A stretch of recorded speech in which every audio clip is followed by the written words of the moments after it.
জঙ্গল থেকে বেরিয়ে আসে। বিসমিল্লাহির রহমানির রহিম।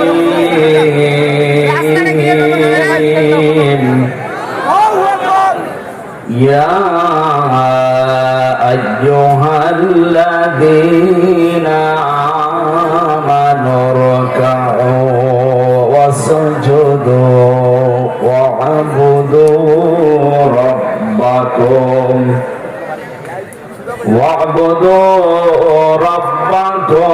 وافعلوا الخير لعلكم تفلحون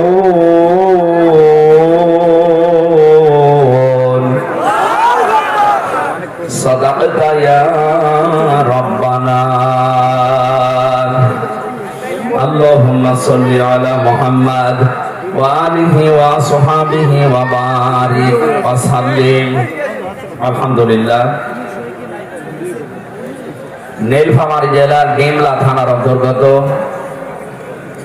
কাকড়া হাই স্কুল মাঠ, ঝনাগাছ, চাপানি, কাকড়া বাজার আল কোরআন রিসার্চ ফাউন্ডেশনের উদ্যোগে 2 দিন ব্যাপী তাফসীরুল কোরআন মাহফিলের সমাপনী রজনীর স্বনামধন্য সভাপতি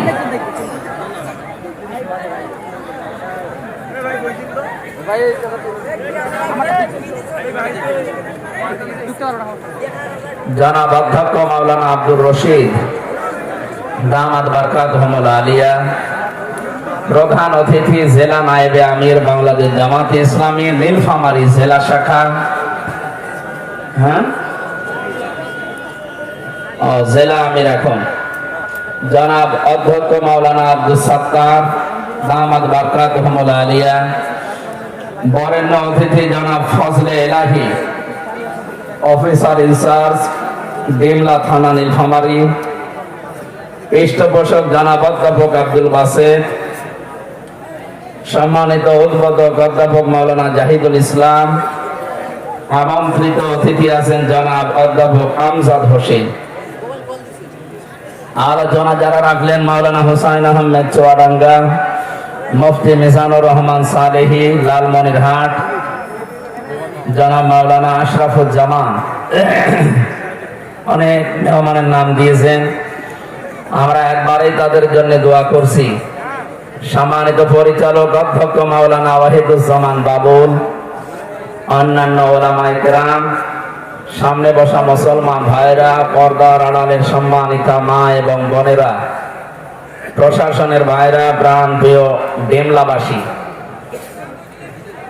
মহান রব্বুল ইজ্জাত ওয়াল জালালকে তিনি যেই রকম তার শুকরিয়া আদায় করছি ওই রকম ভাবে ইয়া রব্বি লাকাল হামদু কামা ইয়ামবাগি লিজালালি ওয়াজহিকা ওয়া আযীমি সুলতানিকা।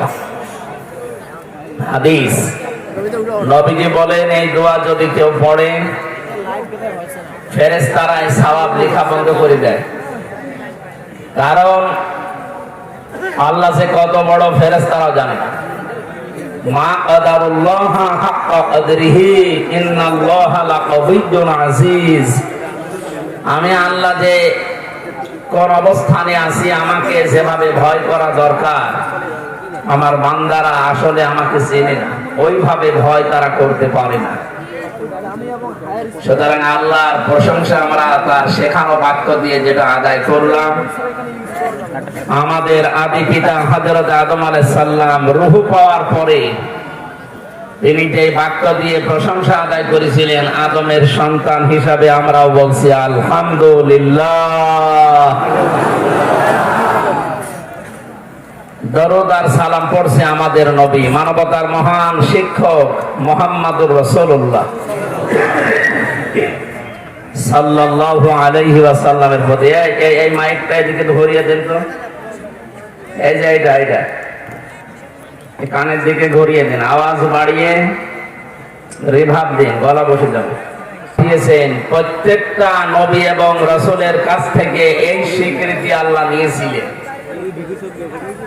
যে যদি তোমাদের কাছে শেষ নবী মুহাম্মদুর রাসূলুল্লাহ এসে যায় তোমাদের উচিত হবে তার প্রতি ঈমান আনা, তাকে সাহায্য করা। وَإِذْ أَخَذَ اللَّهُ مِيثَاقَ النَّبِيِّينَ لَمَا آتَيْتُكُم مِّن كِتَابٍ وَحِكْمَةٍ ثُمَّ جَاءَكُمْ رَسُولٌ مُصَدِّقٌ لِّمَا مَعَكُمْ لَتُؤْمِنُنَّ بِهِ وَلَتَنصُرُنَّهُ। আল্লাহ পাক বলেন, প্রতিটি নবীর কাছে কিতাব এবং হিকমত ছিল, তাদের কাছে আমি এই স্বীকৃতি নিয়েছিলাম এবং অঙ্গীকার দিয়েছিলাম, যা আখেরি জামানায় যিনি আসবেন, যখন তাকে তোমরা পেয়ে যাবে, তার প্রতি ঈমান আনার ঘোষণা এবং তাকে সাহায্যকারী, এই ঘোষণা তোমাদের দেওয়া লাগবে।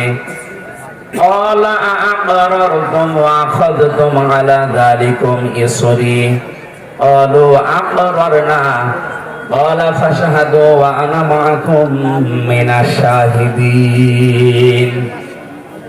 এই খেয়াল করে শুনবেন, আমি গতানুগতিক কথা বলছি না, হিসাব করেন, এই আয়াতটা নিয়ে চিন্তা ভাবনা করেন। মানুষ যখন আল্লাহর কালামের চিন্তা ভাবনা ছেড়ে দেয়, ওই জাতির উপরে আমার আল্লাহ জাহিলিয়াত চাপিয়ে দেয়। এটা হাদিস। যখন আল্লাহ পাক তার কিতাবের আলোচনা বান্দাদের ভেতরে তাদাব্বুর না দেখে, চিন্তা ভাবনা না দেখে, তখন ওই জাতির উপরে গজব নাযিল করেন, যেটা এখন আমরা হাড়ে হাড়ে টের পাচ্ছি। গবেষণাগার আছে দেশে, আল কোরআন রিসার্চ ফাউন্ডেশনে কি করে আমি জানি না, অবশ্যই কোরআনের চিন্তা ভাবনায় হচ্ছে এখানে, যদিও এটা নতুন নাকি, 3 বছর কেবল শুরু হয়েছে। এটা কি সরকারি উদ্যোগে? ব্যক্তিগতভাবে আমরা চাই বাংলার প্রত্যেকটা জেলায় কোরআনে কারিমের গবেষণা করার জন্য রিসার্চ ফাউন্ডেশন সরকারের পক্ষ থেকে করা হোক। মুসলমানদের সম্পদ যদি কোরআনের পেছনে ব্যয় না হয়, যে ব্যয় হবে কি কালির পেছনে? বলেন, যত নবী এসেছিল তারা এই স্বীকৃতি দিয়েছে। আল্লাহ পাক বলেন যে মানুষগুলো স্বীকৃতি দেবে না, ফাইন তাওয়াল্লাউ ফাকুলু শাহাদু, হে নবী, যে মানুষগুলো স্বীকৃতি দেবে না, ফাউলাইকা হুমুল ফাসিকুন, ওই মানুষগুলো পাপাচারী। বলেন নাউযুবিল্লাহ। কোনদিনই আয়াত যতবার পড়েছি আমি, ততবারই আমার ভেতরে ওতাল পাতাল চিন্তা ভাবনা এসেছে, আল্লাহ নবী যদি এখন থাকতেন, যত বড় বড় নবীর নাম আমরা কোরআনে পড়েছি, 25 জন নবীর নাম পেয়েছি, মুসা নবীর মতো এত বড় পাওয়ারফুল নবী যিনি আল্লাহর সাথে কথা বলতেন, হযরতে ঈসা যাকে রূহুল্লাহ বলা হয়, আল্লাহর ফিকে দেওয়া রূহ, হযরতে আদম যাকে সফিউল্লাহ বলা হয়, হযরতে দাউদ আলাইহিস সালাম নবী আল্লাহ বলা হয়, ইব্রাহিম নবী খলিলুল্লাহ বলা হয়, ইসমাইল নবী সাবিউল্লাহ বলা হয়। এত বড় বড় পাওয়ারফুল নবীরা যদি আমাদের নবীকে পেয়ে যেতেন, তারা বলতেন লা তুমিনুন্না বিহি ওয়া লা তানসুরুন্না, লামে তাকিদ নুনে সাকিলা। ও যদি ওই সময় বলতো না ইলাহা ইল্লাল্লাহ মুসা কালিমুল্লাহ, আল্লাহ ওরে মাফ করে দিত। কিন্তু রেসালাতের ঘোষণা দেয়নি, শুধু আল্লাহর একাত্মবাদের ঘোষণা দিয়েছেন। আপনাকে যদি ইমানদার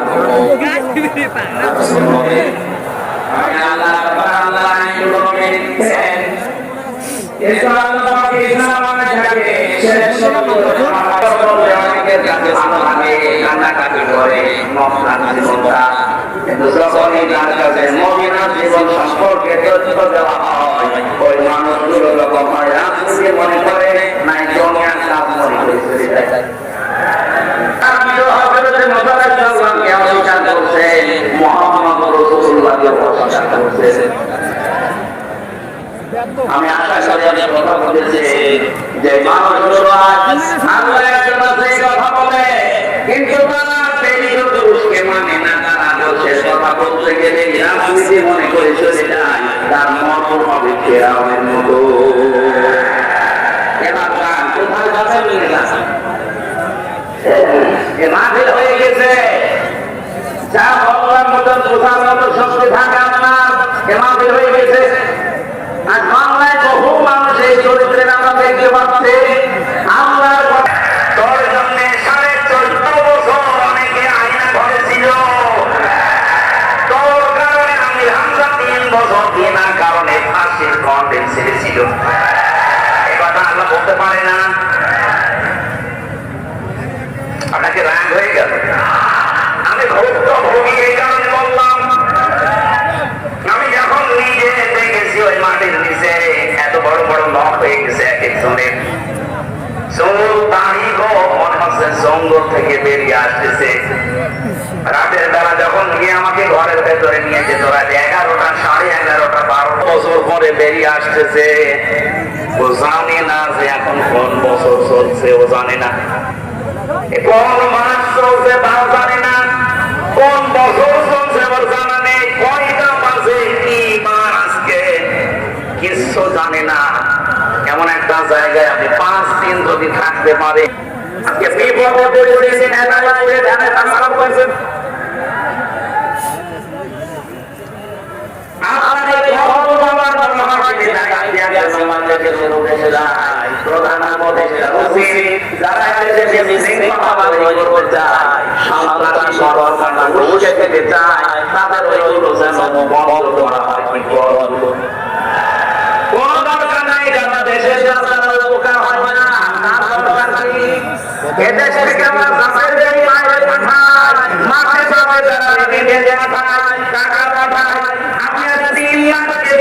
আপনি কোন কারণে 3 মাস বসে আছেন, পাঠান না? কি হবে আপনারা দিয়ে? আমি আশা করবো সেই কয়দিন আছেন 3 মাসের হিসাব করে প্রতি মাসে অন্তত 20,000 করে টাকা পাঠান। একটা টাকাও পাঠান না। আন্দাজে শুধু দেশে কি করে আরো গন্ডগোল তৈরি করা যায়, বিশৃঙ্খলা তৈরি করা যায়। এভাবে যদি চলতে থাকেন আপনার মরণ হবে ফিরআউনের মতো। ওকে আল্লাহ যেমন বলেছিল এখন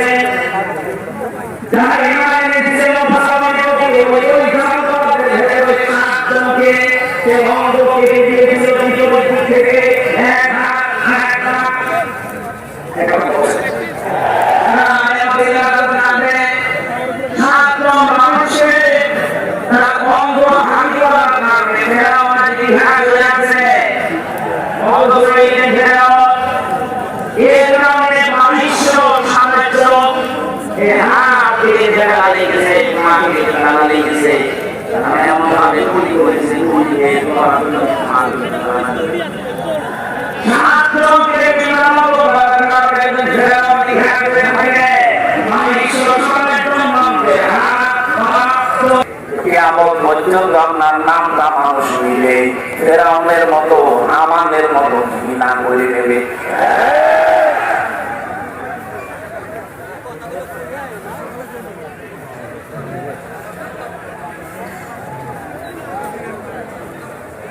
এখান থেকে আমাদের শিক্ষার বিষয়টা ছড়িয়ে যাচ্ছে আমার দুনিয়ায়, পৃথিবীর ময়দানে, বিশেষ করে বাংলাদেশে কেউ যেন ওই ক্লাস না হয়। সামনে যারা আসবে তারা যেন চেয়ারে বসে আবার ওদের মতো ক্লাস করে এ বাংলার জনগণ তাদের এরকম সোফা পিঠা করে দিলাইবে। সামনে এরকম পরিবেশ যদি আসে সোফা পিঠা করতে রাজি আছেন তো?